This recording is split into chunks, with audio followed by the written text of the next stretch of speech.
በዋሽንግተን ዲሲ ሰማይ ስር ከፖለቲካ ማዕከል በስተጀርባ የሚወነጨፉ የቃላት ሚሳኤሎችና የቤተ መንግስት ሽኩቻዎች በሩቅ ምስራቅ ከሚፈነዱ ቦምቦች በላይ የአሜሪካን የፖለቲካ መሰረት እያናጉ ይገኛሉ። የትራምፕ አስተዳደር ትኩረት በኢራን ላይ የነበረ የአገዛዝ ለውጥ የማምጣት እቅድ ትቶ አሁን ፊቱን ወደ ዋሽንግተን ዲሲ የውስጥ መንጠቅና ማጽዳት ዘመቻ ያዞር ይመስላል። ይህ ታሪክ የሚጀምረው የካቲት 28 ቀን በኢራንና በአሜሪካ መካከል የተቀሰቀሰውን መጠነ ሰፊ ግዙፍ ግጭት ተከትሎ ነው። ያለት የተለኮሰው እሳት በፋርስ ባህረ ሰላጤ ብቻ ሳይሆን በዋይት ሃውስ ኮሪደሮች ውስጥም ታይቶ የማይታወቅ የፖለቲካ ሰደድ እሳት አስነስተዋል። ፕሬዝዳንቱ ግጭቱ ከተጀመረ ጊዜ አንስቶ በርካታ ከፍተኛ የመንግስት ባለስልጣናትን ከኃላፊነት ያስነሱበት ሲሆን ይህ የማጽዳት እርምጃ ደግሞ ገና መጀመሩ እንደሆነና ተጨማሪ ስሞችንም ወደ ዝርዝሩ እንደሚጨምሩ ይናገራሉ። ይህ ሁሉ ምስቅልቅል እየሆነ ያለው ደግሞ አሜሪካ ወደ ኖቬምበር 2026ቱ አጋማሽ ምርጫ በምትቃረብበትና የፖለቲካ ግፊቱ በከረረበት ወቅት መሆኑ ነገሩን ይበልጥ አሳሳቢና አስደንጋጭ ያደርገዋል። የመከላከያ ሚኒስቴር ፒት ሄግሴት በፔንታጎን ውስጥ እያካሄዱ ያለውን ጥረት በወታደራዊ ዓለም ውስጥ ትልቅ ድንጋጤ ፈጥሯል። በተለይም ከኢራን ጋር ያለው ጠብ ከከረረ በኋላ ሄግሴት በከፍተኛ የጦር መኮንኖች ላይ ያላቸውን ጥብቅ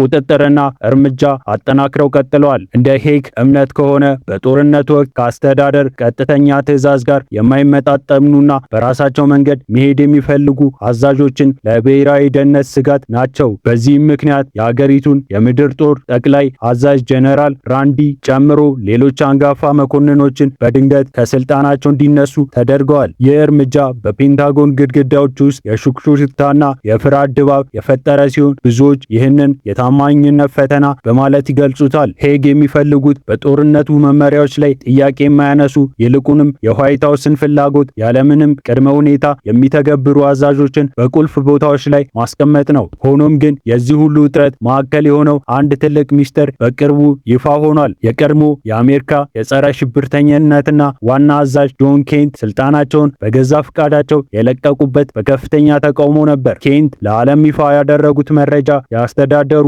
የጦርነት ምክንያት ጥያቄ ውስጥ የሚጥል ነው። እርሳቸው እንደሚሉት አሜሪካ በኢራን ላይ ጥቃት እንድትሰነዝር የሚያስገድድ ምንም አይነት የተቃራ ጥቃት ምልክት ወይም መረጃ በቅርቡ አልነበረም። ይልቁንም አሜሪካ ወደዚህ ጦርነት የገባችው ከእስራኤል በመጣ ከፍተኛ ጫና እንደሆነ ኬንት በድፍረት ተናግረዋል። ይህ ምስክርነት በአሜሪካ ሕዝብ ዘንድ ትልቅ ቁጣ ቀስቅሷል። ኬንት አክለውም እንደገለጹት የአያቶላ አሊ ካሚኒ መንግስት የኒውክሌር መርሃ ግብሩን ገድቦ ይዞ የነበረ ሲሆን በተለይም አሊ ላርጃን በእስራኤል ጥቃት ከመገደላቸው በፊት ከምዕራባውያን ጋር አዲስ የኒውክሌር ድርድር ለመጀመር ሙሉ ዝግጁ እንደነበሩ ነው። ይህ መረጃ የሚያሳየው ዲፕሎማሲ አማራጮች እያሉ ሆነ ተብሎ ወደ ጦርነት መግባቱን ነው። ይህም በዋሽንግተን ውስጥ ያሉትን የጦር አቀንቃኞች ክፉኛ አስቆጥቷል። የባለስልጣኑ መባረር በዚህ ብቻ አላበቃም። የአስተዳደሩ የኢሚግሬሽን ፖሊሲ ቀኝ እጅ የነበሩት ክሪስቲን ኖም እና የትራምፕ ታማኝ ደጋፊ የነበሩት ፓም ቦንዲ ጭምር ከኃላፊነታቸው ተሰናብተዋል። ፓም ቦንዲ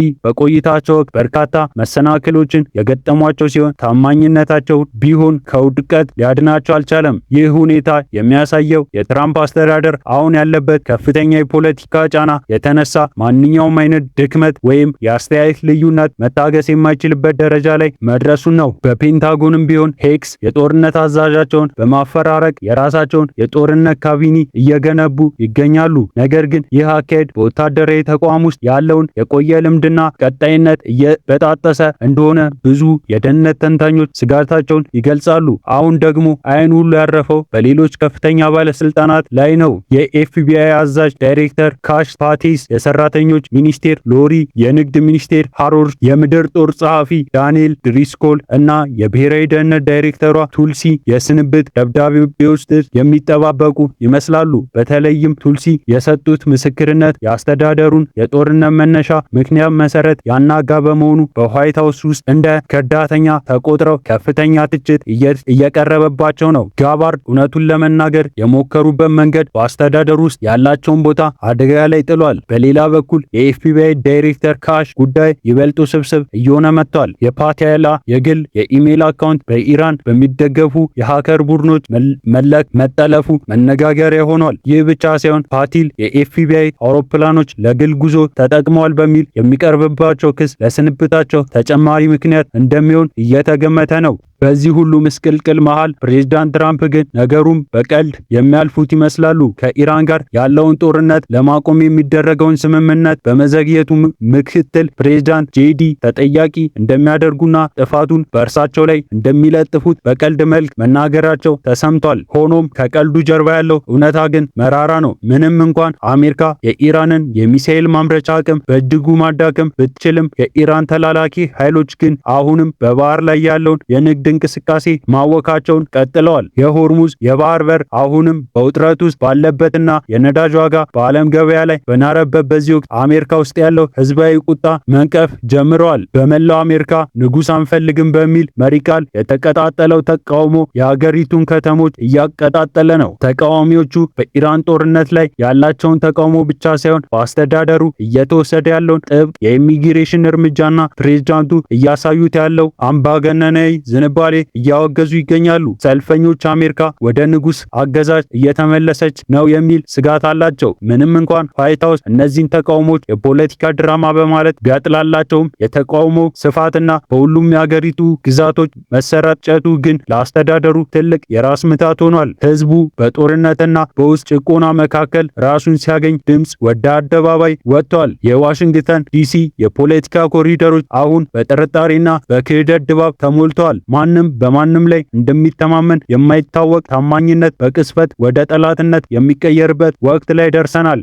የኤፍቢአይ ዳይሬክተር ካሽ ጉዳይ ምናልባት የአስተዳደር ቀጣይ እርምጃ አመላካይስ ሊሆን ይችላል። ፓቲስ የትራምፕ ታማኝ ቢሆንም አሁን ግን በዙሪያቸው ያለው አሳማኝነት ምክንያት ከስልጣን እንዲወገዱ ግፊት ሊያደርግ ይችላል። የኢሜል መበርበሩና የመንግስት ንብረትን ለግል ጥቅም መዋሉ የሚል ክሶች ትራምፕ እርሳቸውን ለመሰናበት እንደ ጥሩ አጋጣሚ ሊጠቀሙበት ይችላሉ። በተመሳሳይ ሁኔታ የምድር ጦር ጸሐፊው ዳንኤል እና የሰራተኛ ሚኒስቴር ሎሪ በመቀነስ ላይ ናቸው።